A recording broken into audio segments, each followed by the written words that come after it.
पंजाब की निगरान वज़ीर-ए-आला ने प्रोटोकॉल और सिक्योरिटी ना लेने का ऐलान किया है। ताहम उनकी तैनाती के खिलाफ तहरीक इंसाफ ने भरपूर एहतजाज किया।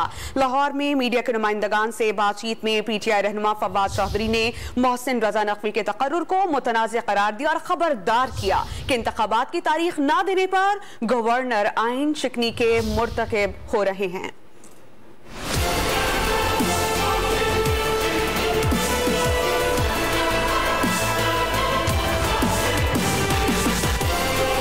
निगरान वजीर आला पंजाब ओहदा संभालते ही मुतहरिक हो गए। मोहसिन नकवी ने वजीर आला ऑफिस में खानों और दावतों पर पाबंदी लगा दी।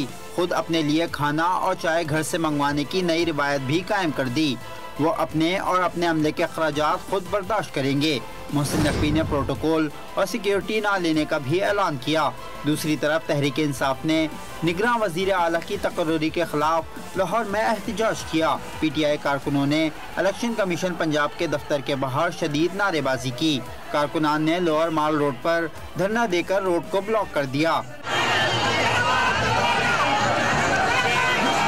PTI रहनुमा फवाद चौधरी ने खबरदार किया कि पंजाब और खैबर पख्तूनख्वा के गवर्नरों और इलेक्शन कमीशन को अपने तर्ज अमल का जवाब देना पड़ेगा। हम इलेक्शन कमीशन और उनके मेंबरान को, उनके खानदानों को और ये जो लोग हैं इनको वार्न करते हैं कि अगर हमारे साथ ज्यादतियों का सिलसिला हुआ, कि ज्यादतियों का सिलसिला आपको वापस पे करना पड़ेगा।